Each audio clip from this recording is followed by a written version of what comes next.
भी लगा होगा, क्योंकि कार्तिक की यात्रा कैसी है, लगता आप पहुँच गए और अब पहुँच गए और हम कार्तिक की कथा में पहुँच गए।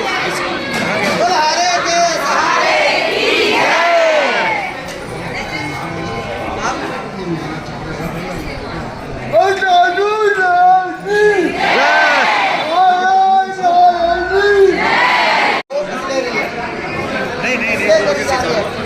और शायद आप सब भी पहली बार ही कार्तिक की कथा सुने, क्योंकि मेरे राघव की कथा पिछली बार आपने रात को यहाँ सुनी और अब की बार गौरी शंकर मंदिर में जहाँ पिछली बार शिवपुराण गाथा, अब की बार वहाँ श्रीमद् भागवत कथा है। अब की बार वहाँ भागवत सुनने को मिलेगी आपको। भगवान शंकर का शिवपुराण आपने सुना, इससे पहले देवी भागवत सुना। भगवान के दर से अभी हम उसको विश्राम देकर के यहाँ पहुँचे और एक खाटू की कथा। खाटू है कौन, किसलिए होती है? राक्षस कुल में जन्म हुआ, माँ राक्षस है और पिता का स्वयं का पता नहीं है, पवन पुत्र उनके पौत्र। आपको सिर्फ कथा सुनने को मिलेगी। कथा का मतलब कथा, सिर्फ कथा ही सुनाऊंगा आपको। जहाँ प्रसंग आएगा उस प्रसंग बसार आपको ये भी बताऊंगा कि कलयुग में इसकी पूजा क्यों कही है। आज आप देखो, अक्सर देखो यहाँ कलयुग में, या तो आपको मैंने बताया पीछे कि हनुमान जी का व्रत वो कैसे फल देता है, और यहाँ मैं बताऊंगा कि खाटू की पूजा, इसका नाम लेने से ही काम कैसे बन जाता है। नाम लो, और मेरे जीवन का भी ये पहला अवसर है कि जब मुझे इस बाबा के बारे में कुछ कहने का अवसर मिल रहा है। लगभग पिछले 1 महीने से मैं पुस्तकें छानने में लगा हुआ हूँ कि बाबा का कहीं मूल वर्णन मिल जाए। महाभारत भी देख डाली, महाभारत पलट डाली, और महाभारत में तो बाबा का पूरा वर्णन नहीं है, और बाबा का वर्णन है कहाँ, अब वो आपको यहीं मिलेगा। कितने बजे पहुँचना आपने? 3 बजे। इधर से 3 उधर से 2, तो ठीक है, बीच में आ जाना 2:30 बजे। 2:30 बजे आप पहुँचेगा। अब तब तक बाबा का भोजन आप कर लीजिए। ऊपर आपके लिए प्रसाद की व्यवस्था है, क्योंकि हमने कल ही कहा था बाबा के प्रसाद में किसी प्रकार का कोई परहेज नहीं है। पर हाँ, यहाँ ये भी नहीं है कि आपको व्रत रख के आना है। जिस दिन विश्राम है, विश्राम वाले दिन जब तक हवन होता है तब तक आप व्रत रखिए, पहली रात से हवन तक। और हवन के बाद तो फिर यहाँ बिठा करके आपको व्यवस्था सारी है किसकी तरफ से?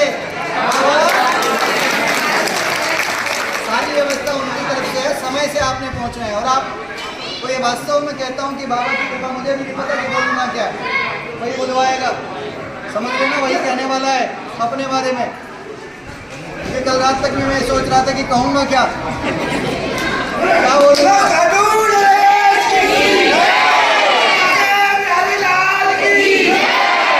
अब तो उसको ही कह दिया है, तो तेरे बारे में मैं इस वाणी से कहूँ क्या? आप सबके साथ ही व्यवस्था ऊपर है, जल्दबाजी मत करना, सबके लिए भरपूर है, क्योंकि चाय गर्म होगी, जला मत लेना किसी को पकाना है और पड़ोसी को भी पकाना है। बोल शाम प्यारे की जय। कितने बजे मिलेंगे? बोल खाटू नरेश की जय। अच्छा, इस कथा से पीछे मेरे भाई लोग खड़े, मैंने इस बार जो पीछे में घोषणा करता आया हूँ, पीछे जितनी घोषणा करता है कुंभ बैठ गए भैया, मीटिंग लेकर के अपना बैठा है। कौन सा चैनल है? Sweet sisters. ये अपने चैनल को लेकर बैठे हैं और हम भी अपने चैनल को लेकर बैठे हैं। तो हमारे चैनल का नाम तो इसी के नाम पर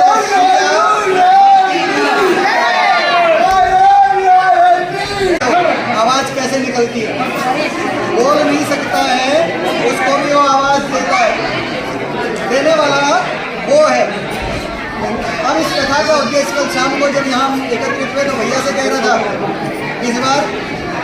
भाइयों से जो मेरे को सामने मिले मेरे को उनका फोटो दे दो। एक मिनट का यहाँ दिख नहीं रहा है, उसने बोला गुरु जी फोटो किस लिए चाहिए, मैंने कहा खाने में देनी है। भैया से भी मांगी पर भैया का जवाब बहुत देर बाद, और अगली बार के लिए ये सबके लिए जिन से मैंने फोटो मांगी। अब आप सोच लो क्या अब आपकी हाजिरी इसके दरबार पर लग गई है। और यहीं से जो मैं आपको पीछे कह चुका हूँ कि आश्रम का कार्य शुरू हो रहा है।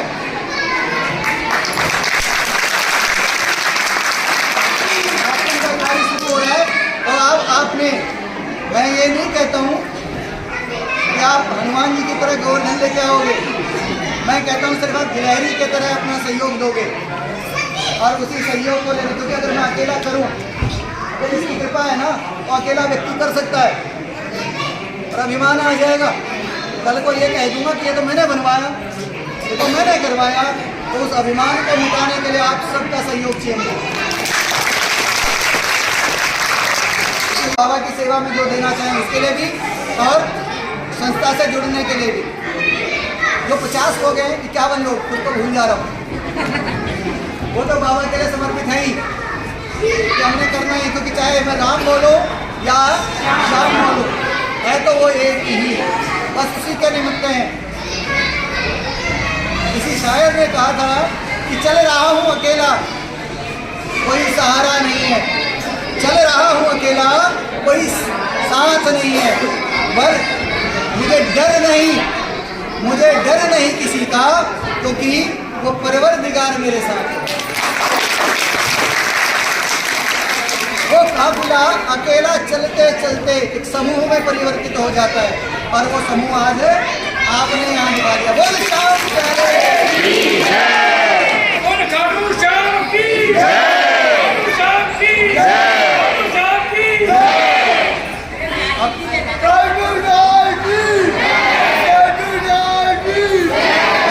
पहले भी कह चुका हूँ हमारे बीच में, हमारी कॉलोनी के बीच में ये एक स्थान है और अक्सर इसको बांट के रख दिया है।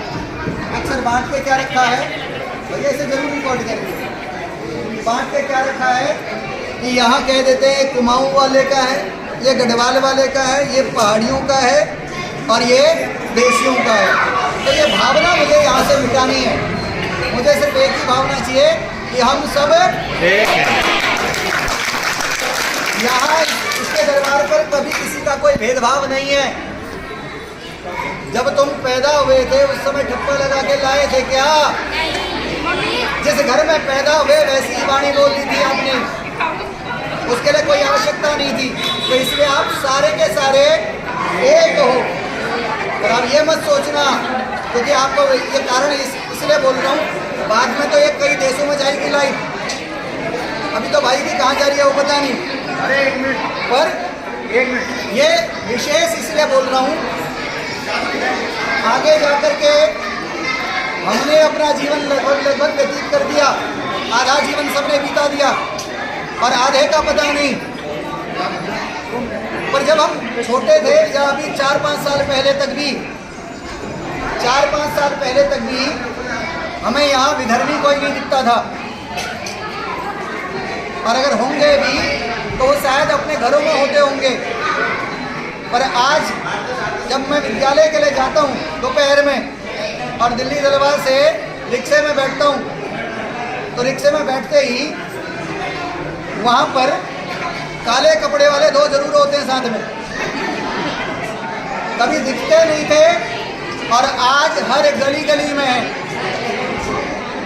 आपने अपने बच्चों को बचाना है, ये विशेष याद रखना। मुझे मालूम है कि आप में से अधिकतर खाटू आप पर कृपा करे, ठाकुर जी कृपा करे, आप समृद्धवान हो, बहुत सारा धन हो, पर उसके साथ सुख शांति भी हो।